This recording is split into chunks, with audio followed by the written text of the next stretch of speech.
सर्वांना जय भारत, लाल सलाम.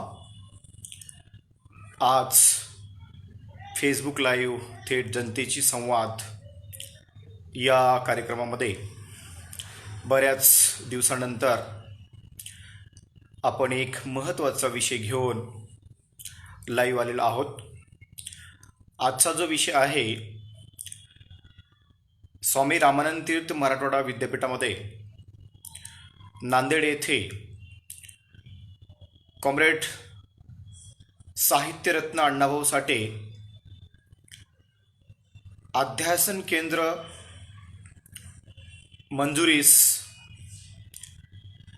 जातीय रंग देणे योग्य आहे का, या विषयाच्या अनुषंगाने मांडणी करण्यापूर्वी हा विषय नेमका का निवडला याच्या पाठीमागची जी काही पार्श्वभूमी आहे ती जर आम्ही लक्षात घेतली तर निश्चितपणे कॉम्रेड अण्णाभाऊ साठे अध्यासन व अभ्यास केंद्र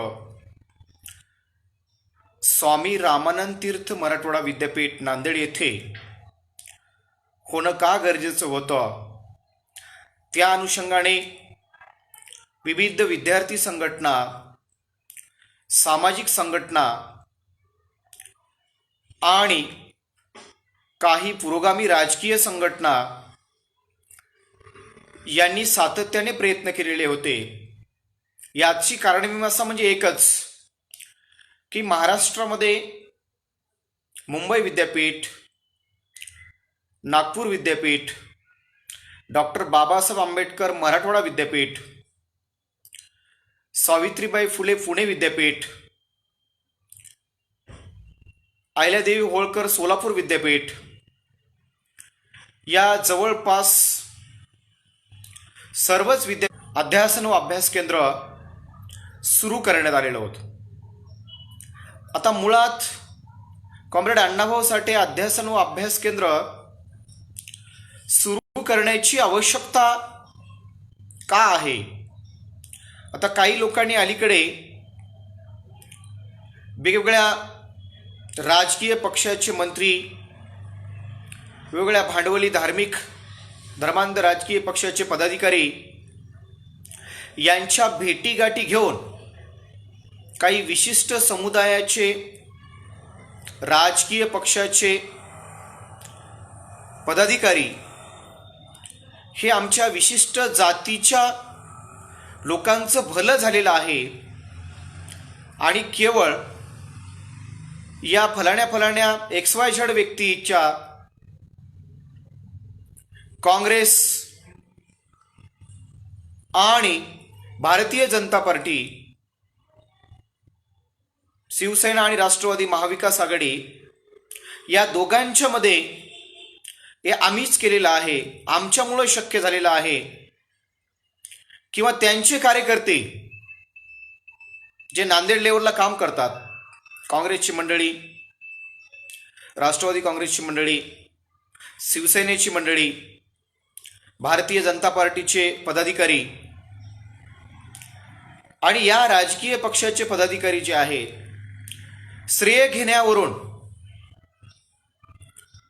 सातत्याने आम्ही पाठपुरावा केल्यामुळे शक्य झालेला आहे आणि आमच्या नेत्यामुळे ते झालेलं आहे असा जो खटाटोप लावलेला आहे आणि विशिष्ट समुदायाचं, एका जातीचं भलं झालेलं आहे अशा प्रकारचा जो अट्टहास केला जातो, कांगावा केला जातो, ओरडून सांगितलं जातं, ती भूमिका मला अतिशय चुकीची वाटत असल्यामुळे,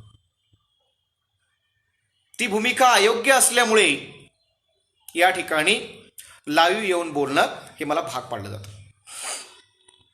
त्याचं कारण असं आहे, कॉम्रेड साहित्यरत्न अण्णाभाऊ साठे अध्यासन व अभ्यास केंद्र विद्यापीठामध्ये केवळ एका जातीच्या भल्यासाठी सुरू करावं अशा प्रकारचं कुठलाही उद्देश त्या अध्यासन केंद्राच्या बायलॉजमध्ये लिहिलेलं नाही. जे अध्यासन केंद्र मुंबई विद्यापीठामध्ये झाले, सावित्रीबाई फुले पुणे विद्यापीठामध्ये झाले, महामानव डॉक्टर बाबासाहेब आंबेडकर मराठवाडा विद्यापीठ औरंगाबाद येथे झाले, त्या ठिकाणी सुद्धा केवळ कॉम्रेड साहित्यरत्न अण्णाभाऊ साठे यांचे साहित्य आणि त्यांचं सामाजिक आणि कम्युनिस्ट चळवळीमध्ये असलेलं योगदान, त्यांची विचारधारा याचा अभ्यास झाला पाहिजे. याचा अभ्यास संशोधक विद्यार्थ्यांना झाला पाहिजे. कॉम्रेड अण्णाभाऊ साठे यांच्या साहित्य आणि चळवळीतील जे काही योगदान आहे त्या योगदानावर चर्चासत्र आयोजित केली पाहिजे. विद्यापीठ स्तरावर एम.फिल, PhD करत असताना संशोधकांना सुद्धा त्याची मदत झाली पाहिजे. याच दृष्टिकोनातून कॉम्रेड अण्णाभाऊ साठे अध्यासन व अभ्यास केंद्र सुरू करण्याची मोहीम हे संपूर्ण महाराष्ट्रासह देशभरामध्ये सुरू करण्यात आली. हा त्याचा मूळ उद्देश होता आणि म्हणून त्या उद्देशाच्याच अनुषंगाने कॉम्रेड अण्णाभाऊ साठे यांचं जे काही योगदान आहे केवळ महाराष्ट्रातच नव्हे तर मराठी साहित्यामध्ये त्यांच्या कथा असतील, कादंबऱ्या असतील आणि नाटके असतील, प्रवास वर्णन असतील, तर याच्यामध्ये शोषित सर्वहारा वर्गाची भूमिका कॉम्रेड अण्णाभाऊ साठे यांनी मांडली. जसं की फकीरा कादंबरी आहे, वारणेच्या खोऱ्यात आहे, स्त्रीवादी जे काही कादंबऱ्या आहेत त्यांच्या चित्र आहे, आवडी आहे, वैजयंत आहे. अशा कादंबऱ्यांच्या माध्यमातून कॉम्रेड साहित्यरत्न अण्णाभाऊ साठे यांनी भारताच्या एकंदरीत सामाजिक आणि राजकीय, सांस्कृतिक, आर्थिक समानतेच्या दृष्टिकोनातून मांडणी केलेली आहे. या देशातील अंधश्रद्धा, क्रमकांड, अनिष्ट प्रथा, परंपरा याच्यावर वेगवेगळ्या कादंबऱ्याच्या माध्यमातून, कथांच्या माध्यमातून प्रहार केलेला. त्याचा अभ्यास विद्यार्थ्यांना झाला पाहिजे. अण्णाभाऊंच्या साहित्यावरती, अण्णाभाऊंच्या चळवळीवरती हे एम.फिल झालं पाहिजे, PhD झालं पाहिजे, पोस्ट डॉक्टरल झालं पाहिजे. या दृष्टिकोनातून देशातल्या वेगवेगळ्या विद्यापीठामध्ये कॉम्रेड अण्णाभाऊ साठे अध्यासन व अभ्यास केंद्र सुरू करणं गरजेचं आहे. आणि त्याच प्रमुख हेतूने कॉम्रेड साहित्यरत्न अण्णाभाऊ साठे अध्यासन व अभ्यास केंद्र हे सुरू करण्याच्या दृष्टिकोनातून विविध विद्यार्थी संघटना, संशोधक, लेखक, अभ्यासक आणि वेगवेगळ्या सामाजिक संघटनांनी तो पुढाकार घेतला. आणि शासनाने विद्यापीठ स्तरावर अशा प्रकारच्या महामानवांच्या विचाराचा प्रचार आणि प्रसार करणारे अध्यासन केंद्र सुरू करण्यात आले. याच्या संदर्भात देशभरामध्ये आणि महाराष्ट्रभरामध्ये जे अध्यासन केंद्र सुरू करण्यात आले तिथे कोणत्याही एका विशिष्ट जातीच्या लोकांनी मागणी केलेली नाही. महामानव डॉक्टर बाबासाहेब आंबेडकर अध्यासन व अभ्यास केंद्र सुद्धा आहे. सावित्रीबाई फुले अध्यासन व अभ्यास केंद्र सुद्धा आहे. आणि वेगवेगळ्या महामानवाच्या, विचारवंताच्या विचाराचा प्रसार आणि प्रचार करण्यासाठी, संशोधकांना त्या गोष्टीची जाणीव होण्यासाठी त्यांचं साहित्य, त्यांची विचारधारा, त्यांचे सिद्धांत हे निश्चितपणे पदव्युत्तर स्तरावरती अभ्यास करता आला पाहिजे. या दृष्टिकोनातून अशा प्रकारचे अध्यासन केंद्र सुरू झाले पाहिजेत वेगवेगळ्या विद्यापीठामध्ये. अशी भूमिका ही विद्यार्थ्यांच्या हितासाठी सुरू करण्यात आली. मग जवळपास मुंबई विद्यापीठ, सावित्रीबाई फुले पुणे विद्यापीठ, डॉक्टर बाबासाहेब आंबेडकर मराठवाडा विद्यापीठ औरंगाबाद, नागपूर विद्यापीठ, अशा वेगवेगळ्या विद्यापीठामध्ये कॉम्रेड साहित्यरत्न अण्णाभाऊ साठे अध्यासन व अभ्यास केंद्र सुरू करण्यात आलं. नांदेड विद्यापीठामध्ये सुद्धा अशा प्रकारचं अध्यासन केंद्र, अभ्यास केंद्र सुरू झालं पाहिजे. या दृष्टिकोनातून स्वामी रामानंद तीर्थ मराठवाडा विद्यापीठ नांदेड ते मॅनेजमेंट कौन्सिल आणि सिनेट हे स्वतःहून पुढाकार घेऊन हे अध्यासन केंद्र सुरू करणं गरजेचं होतं. साधारणपणे 2007-08च्या दरम्यान अशी अध्यासन केंद्र महाराष्ट्रातल्या वेगवेगळ्या विद्यापीठामध्ये सुरू करण्यात आली. परंतु 2008 पासून केवळ महाराष्ट्रामध्ये जवळपास विद्यापीठामध्ये कॉम्रेड अण्णाभाऊ साठे अध्यासन व अभ्यास केंद्र सुरू करण्यात आलं. परंतु स्वामी रामानंद तीर्थ मराठवाडा विद्यापीठ नांदेड येथे का सुरू करण्यात आलं नाही, याच्या संदर्भात विविध विद्यार्थी संघटनांनी सुरुवातीला पुढाकार घेतला, ज्यामध्ये पुरोगामी लोकशाहीवादी विद्यार्थी संघटन PDSF, सत्यशोधक विद्यार्थी संघटन, सम्यक विद्यार्थी आंदोलन, student federation of India, all India student federation, लोक स्वराज्य विद्यार्थी आंदोलन, युवा पॅंथर विद्यार्थी आघाडी,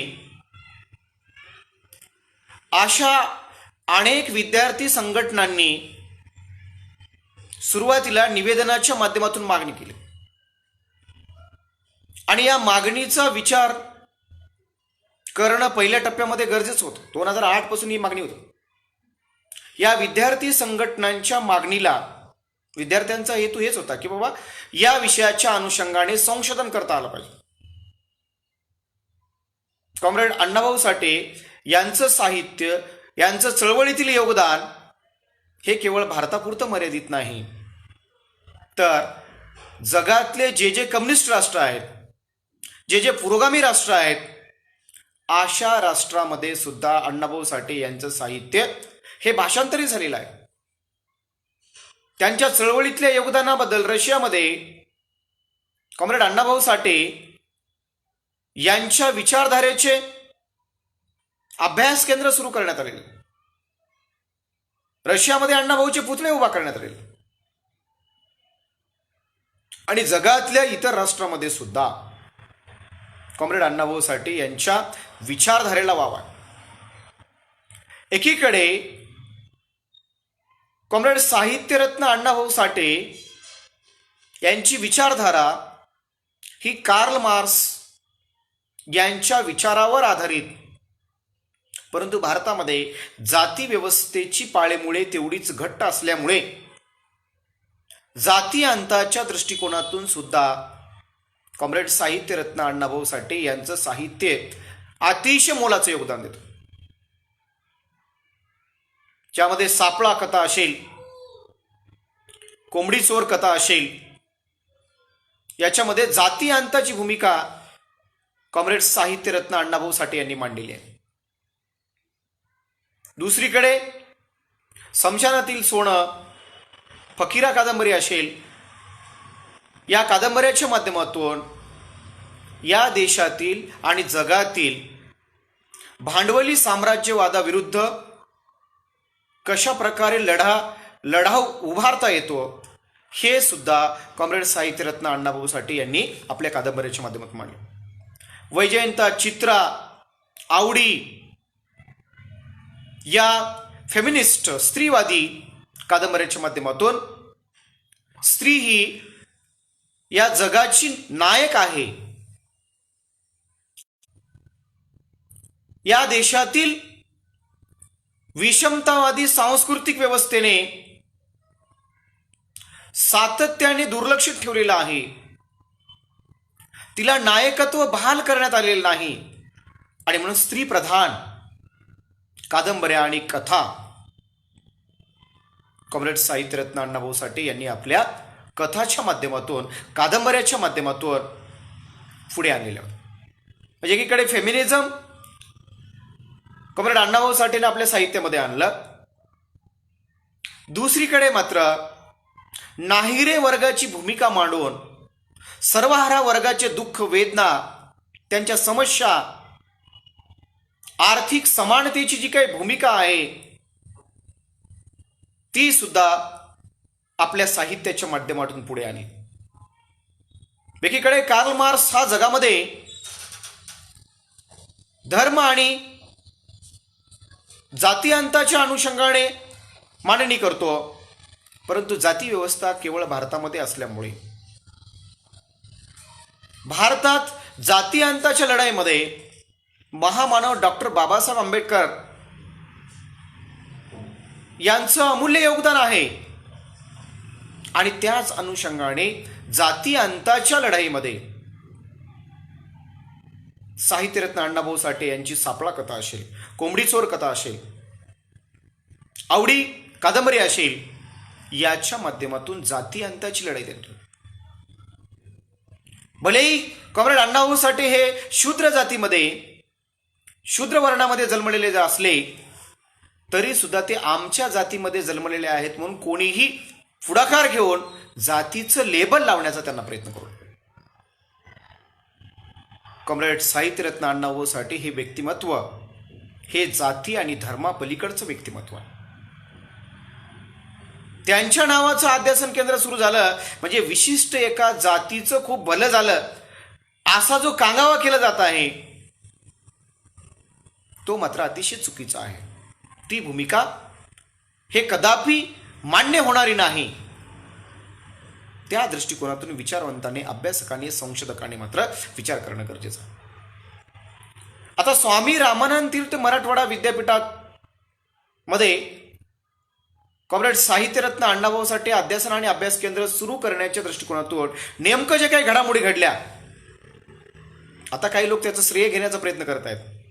भाजपवाले पुढे येत आहेत, काँग्रेसवाले पुढे येत आहेत, आमच्याच मंत्र्यांनी केलं, आमच्याच माजी मंत्र्यांनी केलं म्हणून त्यांच्या घरी जाऊन त्यांचा वेळ घेऊन हरे तुरे घालून त्यांचा सत्कार करतायत. अतिशय चुकीची भूमिका.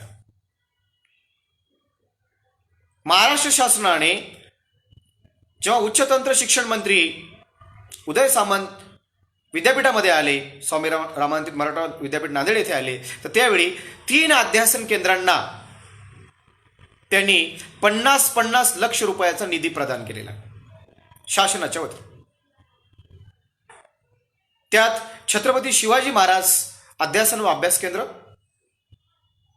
कॉम्रेड साहित्यरत्न अण्णाभाऊ साठे अध्यासन व अभ्यास केंद्र आणि शंकरराव चव्हाण अध्यासन व अभ्यास केंद्र. आता शंकरराव चव्हाणांच्या अध्यासन आणि अभ्यास केंद्राच्या बाबतीत त्यांचं साहित्य, शंकरराव चव्हाणांचं साहित्य, शंकरराव चव्हाणांचं विचारधारेमध्ये असलेलं योगदान, त्यांचं सामाजिक, राजकीय, आर्थिक, सांस्कृतिक किती योगदान आहे, त्यांची किती पुस्तकं आहेत, आता याच्या संदर्भात मी फार काही बोलणार नाही. ते जे अभ्यासक आहेत त्यांनी बोलावं. येणाऱ्या कालखंडामध्ये त्यांचं लिटरेचर, त्यांची विचारधारा हे पुढे येईलच. आता का झालेलं आहे शंकरराव चव्हाण अध्यासन अभ्यास केंद्र याच्या बाबतीत संशोधकांनी, अभ्यासकांनी ते वेगळा विचार करावा. परंतु त्यांचे कोणीही समर्थक पुढे येत नाहीत. म्हणजे जातीचा लेबल घेऊन कोणी पुढे आलेलं नाही. छत्रपती शिवाजी महाराज हे फार मोठं व्यक्तिमत्व आहे. त्यांच्या नावानं अध्यासन केंद्र, अभ्यास केंद्र झालं पाहिजे अशा भूमिका घेऊन संशोधक, विद्यार्थी संघटनांनी पुढे आलेले आहेत. परंतु जातीय लेबल लावून मात्र छत्रपती शिवाजी महाराज आणि शंकरराव चव्हाण अध्यासन आणि अभ्यास केंद्राच्या दृष्टिकोनातून ते आमचं आहे, आमच्या जातीचं आहे म्हणून कोणी पुढे आलेलं नाही. परंतु कॉम्रेड साहित्यरत्न अण्णाभाऊ साठे अध्यासन व अभ्यास केंद्राच्या मागणीच्या अनुषंगाने, मंजुरीच्या अनुषंगाने काही प्रस्थापित धर्मात आणि भांडवली पक्षाचे जे काही लोक आहेत, पदाधिकारी आहेत, ग्रासरूटचे खालच्या लेवलचे जे काही पदाधिकारी आहेत ते मात्र आपल्याच नेत्याचं सत्कार करून त्यांचा गौरव करून स्वतःची पाठ थोपटून घेण्यामध्ये धन्य मानतात. परंतु कॉम्रेड साहित्यरत्न अण्णाभाऊ साठे यांच्या विचाराला हे मुठमाटी देण्याचं काम आहे. कॉम्रेड अण्णाभाऊ साठे यांनी पूर्ण आयुष्यभरामध्ये काँग्रेसच्या डावणीला कधी गेलेले नाही. काँग्रेस, राष्ट्रवादी, भाजप, शिवसेना जे काही भांडवली धर्मांध पक्ष आहेत यांच्या वळसणीला ते कधी गेले नाही. स्वाभिमानी आणि पुरोगामी विचाराच्या अनुषंगाने भारतीय कम्युनिस्ट पक्षामध्ये ते काम करत. जेव्हा 15 ऑगस्ट 1947 भारताला स्वातंत्र्य मिळालं त्यावेळी दुसऱ्या दिवशी 16 ऑगस्ट 1947 रोजी कॉम्रेड अण्णाभाऊ साठे यांनी मुंबई येथे आझाद मैदानावर प्रचंड मोठा मोर्चा काढून असं म्हटलं होतं, ये आझादी झूठी है, देश की जनता भूकी है. जे स्वातंत्र्य आम्हाला मिळालेले आहे ते स्वातंत्र्य खोटं स्वातंत्र्य आहे, नकली स्वातंत्र्य आहे. कारण या देशामध्ये जमिनीचं फेरवाटप होणं गरजेचं होतं, या देशामध्ये संपत्तीचं फेरवाटप होणं गरजेचं होतं. शिक्षण, आरोग्य, मूलभूत सोयी सुविधा हे प्रत्येकाला, सर्वसामान्य गरिबांना मोफत मिळालं पाहिजे, अत्यावश्यक गरजा सहज मिळाल्या पाहिजेत, अशा प्रकारची भूमिका कॉम्रेड डॉक्टर अण्णाभाऊ साठे यांची होती. आणि त्या अनुषंगाने त्यांनी सर्वहारा वर्गाची भूमिका मांडली. ते कोण्या मंत्र्याकडे गेलेले नाहीत. एक घटना तुम्हाला मी सांगतो. एकदा पंडित जवाहरलाल नेहरू रशियामध्ये गेले होते आणि रशियात गेल्यानंतर रशियातल्या लोकांनी त्यांना विचारलं की अण्णाभाऊ कसे आहेत. मग पंडित जवाहरलाल नेहरूंना कॉम्रेड अण्णाभाऊ साठे यांची ओळखच नव्हती. मग ते लगेचच तिथे उत्तर दिले की कॉम्रेड अण्णाभाऊ साठे हे काही भारतातलं साधारण व्यक्तिमत्व नाही, लगेचच तुम्हाला सांगायला त्यासाठी एक विशेष मला प्रेस कॉन्फरन्स बोलावी लागेल, सभा बोलावी लागेल आणि त्याच्यानंतर मी त्यांच्यावरती बोलेन. पंडित जवाहरलाल नेहरू चतुराईने त्या पत्रकाराचा जो काही प्रश्न आहे तो टाळला आणि लगेच महाराष्ट्रामध्ये यशवंतराव चव्हाणांना फोन केला की हे अण्णाभाऊ कोण आहेत, जरा माहिती काढून द्या. आणि त्यानंतर अण्णाभाऊंना भेटायला बोलवण्यात आलं भारतात आल्यानंतर पंडित नेहरू. त्यावेळी कॉम्रेड साहित्यरत्न अण्णाभाऊ साठे हे झोपडीमध्ये राहत होते, मुंबईमध्ये शिरानगरच्या झोपडीमध्ये राहत होते. आणि मग कॉम्रेड अण्णाभाऊ साठेंचं उत्तर असं आलं की जर त्या मंत्र्यांना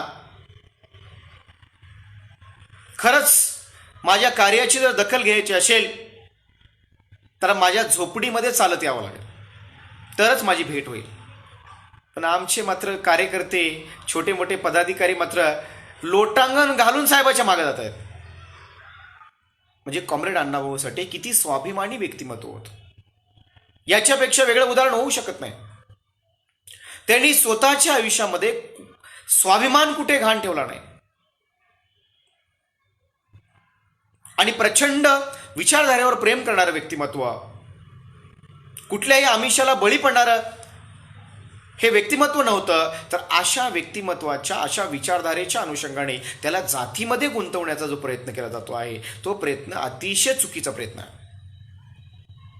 आणि खरं तर अशा प्रकारच्या महान भारतीय विचारवंताला, ठीक आहे, मला मान्य आहे की भारतामध्ये जाती व्यवस्थाचे पाळेमुळे खूप खोलात रुजलेले आहेत. असं जरी असलं तर कार्ल मार्क्स असं म्हणतो की धर्म हे अफूची गोळी आहे, की भारतामध्ये जात आणि धर्म हे एकमेकाशी जोडलेलेच आहेत. आपल्या कुठल्याही ते शाळा सोडल्याचं प्रमाणपत्र असू द्या किंवा इतर जे काही दाखले असू द्या, त्या दाखल्यामध्ये धर्म डॅश डॅश आणि जात जात फलानी फलानी, म्हणजे धर्म आणि जात लागलेलीच आहे. जे धर्मांतरित बांधव आहेत, धर्मांतरित भगिनी आहेत, त्यांच्या जातीच्या प्रमाणपत्रावर, त्यांच्या शाळा सोडल्याच्या प्रमाणपत्रावर सुद्धा जाती कायम लागलेले. महामानव डॉक्टर बाबासाहेब आंबेडकरांनी ॲनहिलेशन ऑफ कास्ट हे जरी पुस्तक लिहिलं आणि त्या पुस्तकामध्ये सांगितलं सोल्युशन, आंतरजातीय विवाहामुळे जाती व्यवस्था संपुष्टात येऊ शकते. परंतु परिस्थिती अशी आहे, वस्तुस्थिती अशी आहे, आंतरजातीय विवाह केलेल्या जोडप्याला जे अपत्य झालेले आहेत, त्या अपत्याच्या नावासमोर, कागदपत्रासमोर त्या कुटुंबातील जो पुरुष व्यक्ती आहेत त्याची जात लागलेली. म्हणजे ॲनहिलेशन ऑफ कास्टच्या महामानव डॉक्टर बाबासाहेब आंबेडकरांच्या पुस्तकाला सुद्धा आमच्या भारतीय लोकांनी चॅलेंज केलेलं लक्षात. ही अतिशय चुकीची भूमिका. आणि म्हणून कार्ल मार्क्स मात्र धर्माच्या पलीकडे जातो. तो असं म्हणतो, धर्म ही अफूची गोळी आहे. आणि कॉम्रेड साहित्यरत्न अण्णाभाऊ साठे यांची जी काही भूमिका आहे, पूर्णतः निधर्मी भूमिका होती. जात आणि धर्म न मांडणारा व्यक्तिमत्व, निधर्मी विचारधारा.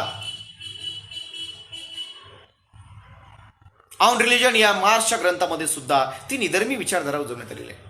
भारतामध्ये आणि जगामध्ये हिंदू, मुस्लिम, शीख, ख्रिश्चन, जैन, पारशी, बौद्ध यांच्या व्यतिरिक्त एक मोठ्या प्रमाणामध्ये अलीकडे विचारवंताचा, अभ्यासकाचा, संशोधकाचा एक गट तयार झालेला आहे. तो म्हणजे निधर्मी विचारधारेचा एक आदर्श विचारधारा राबवून धर्म न मानणारा सुद्धा वर्ग या ठिकाणी तयार झालेला. आणि म्हणून अशा प्रकारच्या जातीअंताच्या चळवळीचं साहित्य असणारं, निधर्मी साहित्य असणारं, निधर्मी विचारधारी असणारं एक साम्यवादी अभ्यासक, संशोधक आणि भारतीय कम्युनिस्ट पक्षाचे फार मोठे नेते कॉम्रेड साहित्यरत्न अण्णाभाऊ साठे यांना जर कोणी आपल्या केवळ नेत्यांची वावा मिळवण्यासाठी, स्थानिक नेत्यांच्या पुढे पुढे करण्यासाठी जर जातीचं लेबल घेऊन जात असेल, तर ते मात्र संशोधकांनी, अभ्यासकांनी, विद्यार्थ्यांनी मात्र येणाऱ्या कालखंडामध्ये खपून घेतलं नाही पाहिजे. त्याचा निषेध झाला पाहिजे. म्हणून सर्वप्रथम या घटनेचा मी निषेध व्यक्त करतो. आणि अलीकडे जे लोक शेण्यावर येऊन प्रस्थापित जे काही भांडवली पक्ष आहेत, काँग्रेस, भाजप इतर जे काही पक्ष आहेत, हे जे श्रेय घेत आहेत, श्रेय घेण्याचा प्रयत्न करत आहेत, ते अतिशय चुकीचं आहे. मित्रांनो, तुम्हाला मी सांगतो, 2008 पासून सातत्याने PDSF, progressive democratic student federation चे नेते भीमराव रामजी, कॉम्रेड सुरेश डोणगावकर, कॉम्रेड संजय वाघमारे, प्राध्यापक Chandrakant Thanekar, comrade Madhav Bhuyare, comrade Chirag Ghayale, comrade Madhukar Suryavanshi, अशी जी काही PDSFची टीम आहे, ती मोठ्या प्रमाणामध्ये नागशेन कांबळे जिगळेकर यांनी सातत्याने 2008 पासून पाठपुरावा करतात. त्याला SFIची टीम, सत्यशोधक विद्यार्थी संघटनेचे आमचे मनीष खटावे, धम्मानंद सोनकांबळे आणि सत्यशोधकची जी काही पूर्ण टीम आहे, SFIच्या कॉम्रेड मीना आरसे आणि त्यांची जी काही टीम आहे, कॉम्रेड बालाजी कलेटवाड, सम्यक विद्यार्थी आंदोलनाचे कैलास वाघमारे आणि त्यांची जी काही टीम आहे, या सर्व टीमनं मात्र अतिशय मोलाचं योगदान दिलेलं आहे. एवण सातत्याने निवेदन करून, विनंत्या करून ते होत नव्हतं, तर 2014 मध्ये साधारणपणे ऑगस्ट महिन्यामध्ये कॉम्रेड साहित्यरत्न अण्णाभाऊ साठे यांच्या जयंतीच्या महिन्यामध्ये स्वामी रामानंद तीर्थ मराठवाडा विद्यापीठ नांदेड येथे बेमुदत साखळी उपोषण करण्यात आलं. आणि ते उपोषण अक्षरशः थंडीच्या दिवसामध्ये 15 दिवस चाललं. 15 दिवस रात्र चाललेल्या या आंदोलनामध्ये या सर्व मंडळीने अतिशय मोलाचं योगदान दिलेलं आहे. तिथे फार मोठ्या वाहनं सातत्याने स्वामी रामानंद मराठवाडा विद्यापीठाच्या मुख्य गेट समोर ते आंदोलन सुरू करण्यात आलेलं होतं. दिवस रात्र त्या ठिकाणी उपोषण करण्यात आलं आणि त्याच्यानंतर 16व्या दिवशी तत्कालीन विद्यापीठाचे कुलगुरू माननीय पंडित विद्यासागर सरांनी 16व्या दिवशी उपोषणकर्त्याची दखल घेतली आणि बोलावून घेतलं. शिष्टमंडळांना चर्चा करून सांगितलं काही हरकत नाही, मुंबई विद्यापीठ, सावित्रीबाई फुले पुणे विद्यापीठ, डॉक्टर बाबासाहेब आंबेडकर मराठवाडा विद्यापीठ यांच्या धर्तीवर स्वामी रामानंद मराठवाडा विद्यापीठामध्ये सुद्धा अध्यासन केंद्र आम्ही सुरू करू. जेव्हा आम्ही शिष्टमंडळाशी चर्चा केली त्यावेळी कुलगुरू असे म्हणाले की स्वामी रामानंद विद्यापीठ हे गरीब विद्यापीठ आहे, या विद्यापीठामध्ये फार पैसा नाही, स्वतःचं फंडिंग नाही. मग आम्ही त्यांना असं म्हणालो की बाकी सगळ्या गोष्टीसाठी तुमच्याकडे फंडिंग आहे आणि केवळ कॉम्रेड अण्णाभाऊ साठे अध्यासन आणि अभ्यास केंद्रासाठी तुमच्याकडे फंडिंग का नाही? हे बाकीचे विद्यापीठ उभं करू शकतात. ते म्हणाले बाकीचे विद्यापीठ श्रीमंत आहेत. आम्ही त्यांना म्हणालो सर असं काही नाही, कारण इतर विद्यापीठात सुद्धा महाराष्ट्र शासनाच्या परवानगीने चालतात आणि आपलं सुद्धा विद्यापीठ हे महाराष्ट्र शासनाच्या परमिशननं चालतं. शासनाच्या परमिशननं चालत असल्यामुळे स्वामी रामानंद तीर्थ मराठवाडा विद्यापीठ नांदेड येथे सुद्धा कॉम्रेड साहित्यरत्न अण्णाभाऊ साठे अध्यासन अभ्यास केंद्र हे सुरू झालं पाहिजे. या दृष्टिकोनातून इतर विद्यापीठाच्या धर्तीवरती नवीन असं काहीच नाही, 5 लाख रुपयाची दर वार्षिक तरतूद करावी आणि 5 लाख रुपयामध्ये जी काही पुस्तकं आहेत, संशोधन साहित्य आहे, वेगवेगळ्या कार्यशाळा आहेत, त्या सहज आपल्याला घेता येतात. अशा प्रकारची भूमिका मांडल्यानंतर मग 16व्या दिवशी तत्कालीन कुलगुरू माननीय पंडित विद्यासागर सर यांनी मात्र त्याला होकार दिला आणि लगेचच सिनेटमध्ये तो प्रस्ताव मंजूर करण्यात आला त्याच वर्षी आणि सिनेटनं मान्यता दिली. परंतु नंतर जेव्हा विद्यापीठाच्या वित्त विभागाकडे तो प्रस्ताव आला, वित्त विभागाने मात्र 2015, 16, 17, 18, 19, 20, 21 आत्तापर्यंत सुद्धा पैशाची तरतूद केलेली नाही. आमच्याकडे पैसे नाहीत, आमच्याकडे पैसे नाहीत.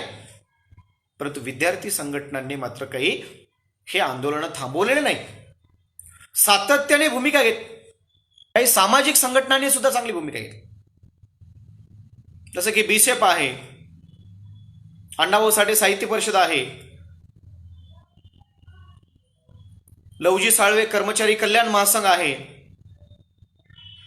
आणि इतर जे काही सामाजिक संघटना आहेत त्यांनी सुद्धा पुढाकार घेऊन वेळोवेळी निवेदने दिले. पण आंदोलनात्मक भूमिका मात्र केवळ आणि केवळ विद्यार्थी संघटनांनी त्या ठिकाणी घेतली. कारण डाव्या पुरोगामी विचारांच्या ज्या विद्यार्थी संघटना आहेत त्या विद्यार्थी संघटनांनी ती भूमिका सातत्याने लावून धरली आणि त्याचा परिणाम म्हणून वेळोवेळी विद्यापीठाच्या कुलगुरूने, विद्यापीठ प्रशासनाने महाराष्ट्र शासनाकडे प्रस्ताव पाठवला. विद्यापीठाचं उत्तर एकच येत होतं, महाराष्ट्र शासनाची मान्यता आली की आम्ही सुरू करू. शासनाची मान्यता आली, शासनानं आम्हाला फंड अलोकेट केलं की आम्ही ते सुरू करू. मग या शासनाने मात्र ती गोष्ट सातत्याने जी काही मागणी येत होती, ज्याचा पाठपुरावा, ज्या आंदोलनाच्या निवेदनाचा पाठपुरावा विद्यापीठ प्रशासनाने महाराष्ट्र शासनाकडे केलेला होता, त्याचा परिणाम म्हणून नुकतंच तिन्ही अध्यासन केंद्रास सगळ्यात जास्त रेटा कॉम्रेड साहित्यरत्न अण्णाभाऊ साठे अध्यासन आणि अभ्यास केंद्राचा होता. त्याचा रेटा, त्याचा परिणाम म्हणून छत्रपती शिवाजी महाराज अध्यासन आणि अभ्यास केंद्र सुरू करण्यात आलं. त्याला सुद्धा 50 लाख रुपयाची मंजुरी मिळाली. आणि मध्येच शंकरराव चव्हाण अध्यासन आणि अभ्यास केंद्र सुद्धा, या दोन्ही अभ्यास केंद्रामध्ये त्याला सुद्धा मान्यता मिळवून घेण्यात आली. म्हणजे याचा अर्थ असा की ही गोष्ट साध्य करण्यासाठी 2008 पासून सर्व पुरोगामी विद्यार्थी संघटनांना वेगवेगळे आंदोलनं करावं लागली, निदर्शने करावं लागली, उपोषण करावं लागलं, धरणे करावं लागले, तेव्हा कुठे हे साध्य झालेलं आहे. आता काही लोक या ठिकाणी जे राजकीय पक्षाचे पदाधिकारी आहेत, आम्हीच केलं किंवा आमच्या नेत्यांनी केलं म्हणून त्यांचा सत्कार करायचा, त्या राजकीय पक्षाच्या नेत्या सत्कार करायचा, गौरव करायचा, मीडियामध्ये बातम्या द्यायच्या, याच्याने काय साध्य होणार आहे? आणि त्याला जातीचं लेबल लावायचं. मी ज्या विद्यार्थी संघटनांचं नाव घेतलेलं आहे, मी स्वतः त्या उपोषणामध्ये, आंदोलनामध्ये मी स्वतः 15 दिवस वेळ दिलेला आहे, सातत्याने भूमिका मांडलेल्या आहेत, तरी सुद्धा आम्ही कुठेही श्रेय घेण्याचा, एकट्याने श्रेय घेण्याचा किंवा एकट्या विद्यार्थी संघटनेचं श्रेय मी मानत नाही. जवळपास सर्वच पुरोगामी विद्यार्थी संघटनांचं ते यश आहे. आणि म्हणून अशा प्रकारच्या जे व्यक्ती सोशल मीडियामध्ये, प्रिंट मीडियामध्ये, समाजामध्ये जे काही वातावरण दूषित करू पाहत आहेत, तर या व्यक्तीकडे संशोधकाने, अभ्यासकाने, विद्यार्थ्याने याचा निषेध नोंदवावा आणि अशा लोकांना वेळोवेळी त्याची जाणीव करून देणं सुद्धा गरजेचं आहे. याच अनुषंगाने येणाऱ्या कालखंडामध्ये स्वामी रामानंद तीर्थ मराठवाडा विद्यापीठ नांदेड येथे कॉम्रेड साहित्यरत्न अण्णाभाऊ साठे अध्यासन आणि अभ्यास केंद्र हे खऱ्या अर्थाने